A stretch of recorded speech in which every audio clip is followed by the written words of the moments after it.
Hi, everybody. It's Carmen Nardini. I am going to be reading for the 52-week Bible study. Today is Monday, and we are in Exodus, and we are reading 29 through 32 today. Exodus 29. This is the ceremony for the dedication of Aaron and his sons as priests. Get a young bull and 2 rams with no defects, and bread made without yeast, and thin sheets of sweetened bread, mingled with oil and unleavened wafers, with oil poured over them. The various kinds of bread shall be made with finely ground wheat flour. Place the bread in a basket and bring it to the entrance of the tabernacle, along with the young bull and 2 rams. Bathe Aaron and his sons there at the entrance. Then put Aaron's robe on him and the tunic, ephod, chestpiece, and sash, and place on his head the turban with the golden plate. Then take the anointing oil and pour it upon his head. Next, dress his sons in their robes with their woven sashes and place caps on their heads.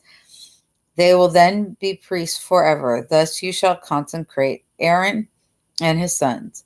Then bring the young bull to the tabernacle, and Aaron and his sons shall lay their hands upon its head, and you shall kill it before the Lord at the entrance of the tabernacle. Place its blood upon the horns of the altar, smearing it on with your fingers, and pour the rest at the base of the altar.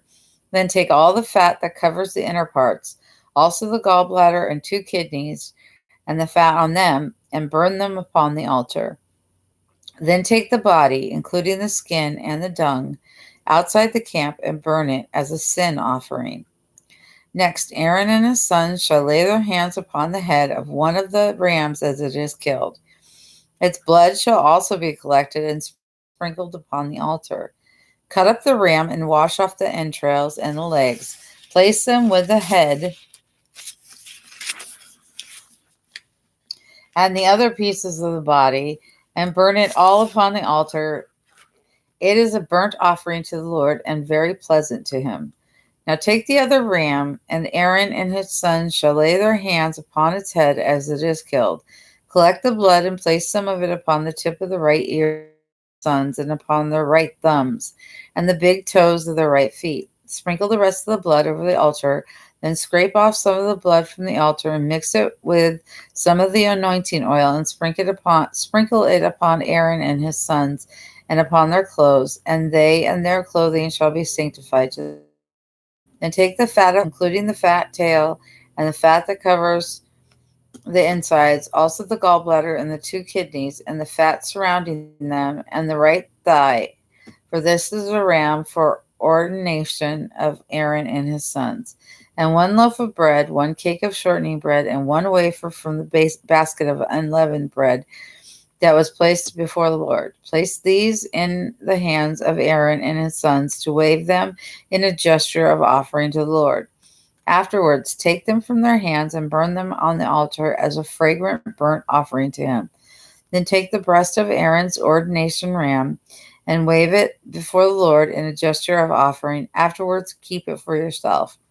Give the breast and thigh of the consecration ram to Aaron and his sons. The people of Israel must always contribute this portion of their sacrifices, whether peace offerings or thanksgiving offerings, as their contribution to the Lord. These sacred garments of Aaron shall be preserved for the consecration of his son, who succeeds him from generation to generation for his anointing ceremony. Whoever is the next high priest after Aaron shall wear these clothes for 7 days before beginning to minister in the tabernacle and the holy place.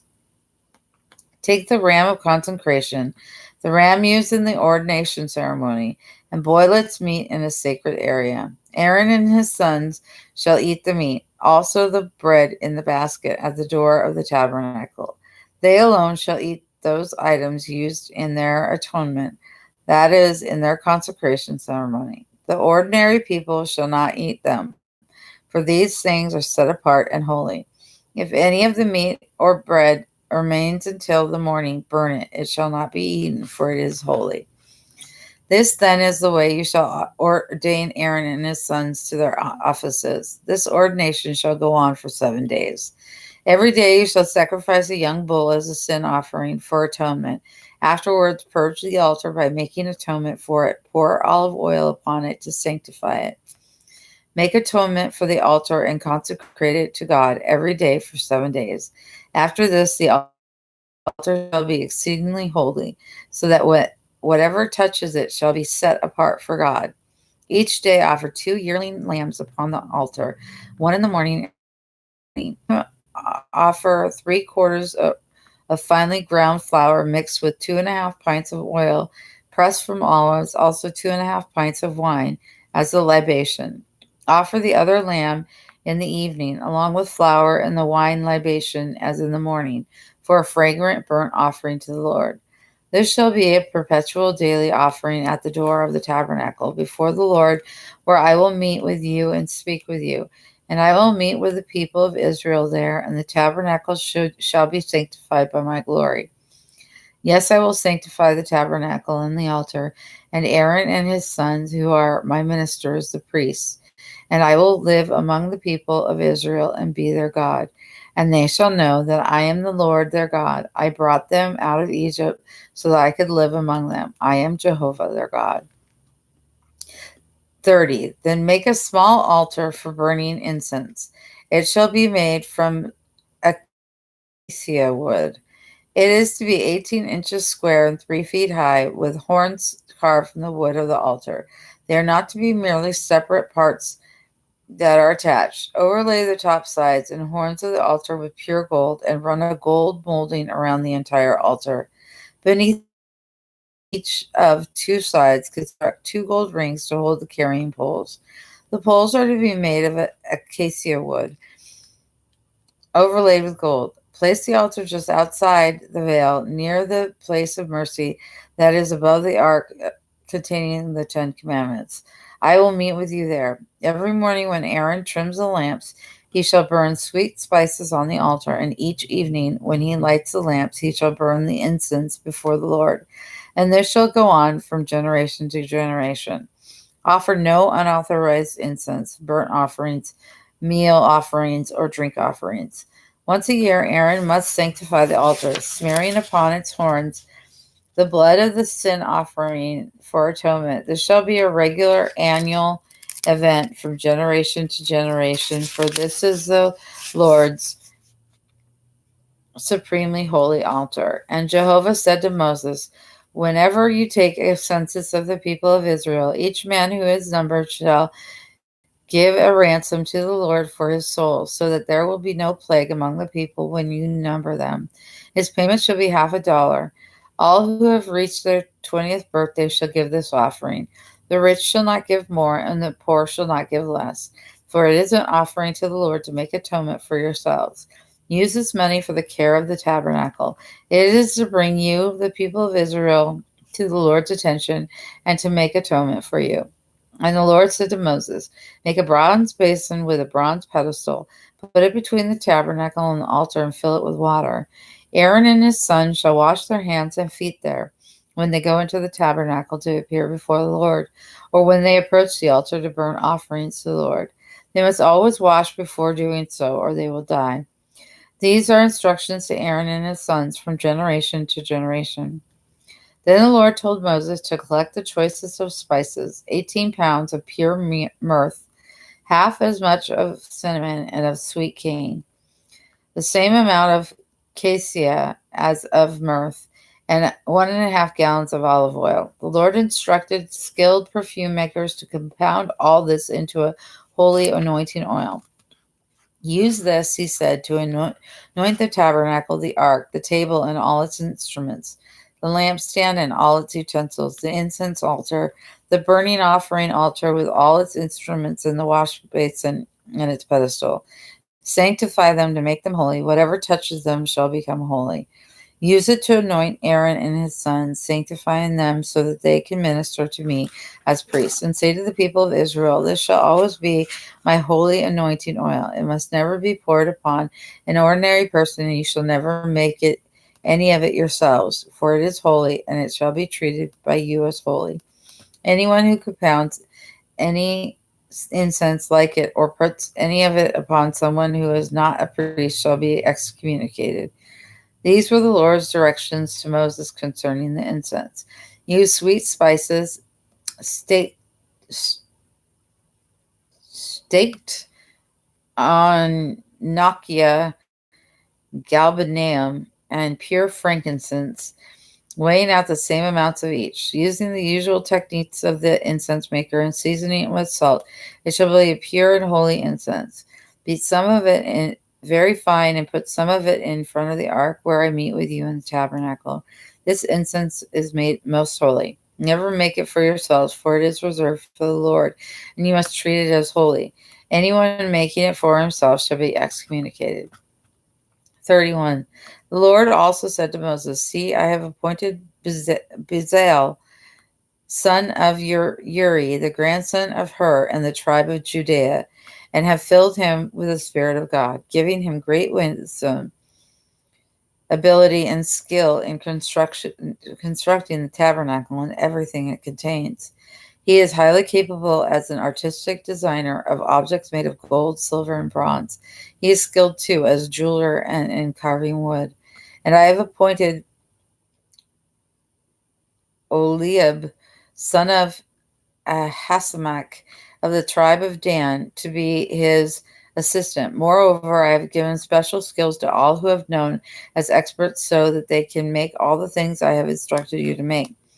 The tabernacle, the ark, and the place of mercy upon it, all the furnishings of the tabernacle, the table and its instruments, the pure gold lampstand with its instruments, the altar of incense, the burnt offering altar with its instruments, the laver and its pedestal, the beautifully made holy garments for Aaron the priest and the garments for his sons, so that they can minister as priests, the anointing oil and the sweet spice incense for the holy place.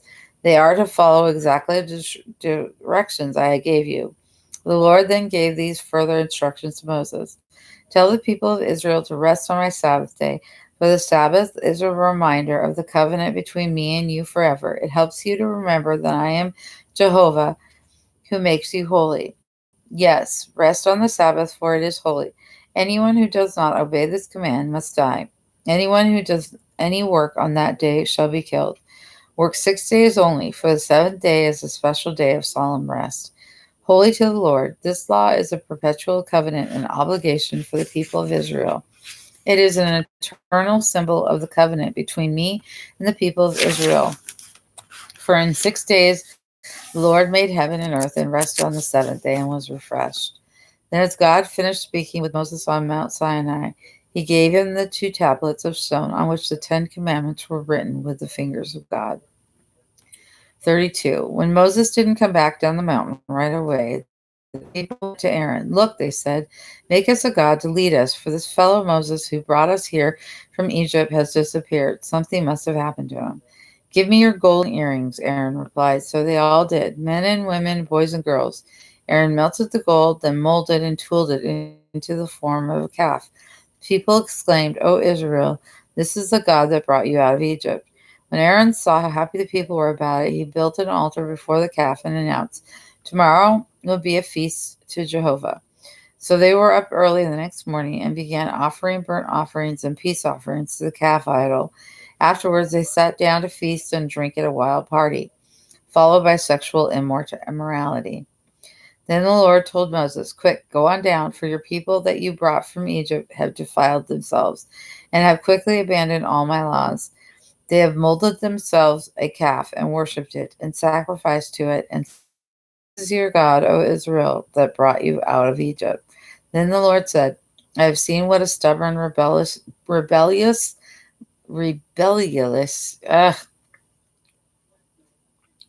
lot these people are. Now let me alone, and my anger shall blaze out against them and destroy them all. And I will make you, Moses, into a great nation instead of them. But Moses begged God not to do it. Lord, he pleaded, why is your anger so hot against your own people, whom you brought from the land of Egypt, with such great power and mighty miracles? Do you want the Egyptians to say God tricked them into coming to the mountains so that he could slay them, destroying them from off the face of the earth? Turn back from your fierce wrath. Turn away from this terrible evil you are planning against your people. Remember your promise to your servants, to Abraham, Isaac, and Israel. For you swore by your own self, I will multiply your posterity as the stars of heaven, and I will give them all of this land I have promised to your descendants, and they shall inherit it forever. So the Lord changed his mind and spared them. Then Moses went down the mountain, holding in his hands the 10 Commandments written on both sides of 2 stone tablets. God himself had written the commandments on the tablets. When Joshua heard the noise below them, of all the people shouting, he exclaimed to Moses, "It sounds as if they are preparing for war." But Moses replied, "No, it's not a cry of victory or defeat, but singing." When they came near the camp, Moses saw the calf and the dancing, and in terrible anger he threw the tablets to the ground, and they lay broken at the foot of the mountain. He took the calf and melted it in the fire, and when the metal cooled, he ground it into powder and spread it upon the water, and made the people drink it. Then he turned to Aaron. "What in the world did the people do to you?" he demanded, "to make you bring such a terrible sin upon them?" "Don't get so upset," Aaron replied. "You know these people and what a wicked bunch they are. They said to me, 'Make us a god to lead us, for something has happened to this fellow Moses who led us out of Egypt.' Well, I told them, 'Bring me your gold earrings.' So they brought them to me, and I threw them into the fire, and well, this calf came out." When Moses saw that the people had been committing adultery at Aaron's encouragement, and much to the amusement of their enemies, he stood at the camp entrance and shouted, "All of you who are on the Lord's side, come over here and join me." And then all the Levites came. He told them, "Jehovah the God of Israel says, 'Get your swords and go back and forth from one end of the camp to the other, and kill even your brothers, friends, and neighbors.' So they did, and about 3,000 men died that day. Then Moses told the Levites, 'Today you have ordained yourself from the service of the Lord, for you obeyed him even though it meant killing your own sons and brothers. Now he will give you a great blessing.' The next day Moses said to the people, 'You have sinned a great sin, but I will return to the Lord on the mountain. Perhaps I will be able to obtain his forgiveness for you.' So Moses returned to the Lord and said, 'Oh, these people have sinned a great sin, and have made themselves gods of gold. Yet now if you will only forgive their sin, and if not, then blot me out of the book and you have written.' And the Lord replied to Moses, 'Whoever has sinned against me will be blotted out of my book. And now go lead the people to the place I told you about, and I assure you that my angel shall travel on ahead of you. However, when I come to visit these people, I will punish them for their sins.' And the Lord sent a great plague upon the people because they had worshipped Aaron's calf." And that's all for today. Thanks for joining in.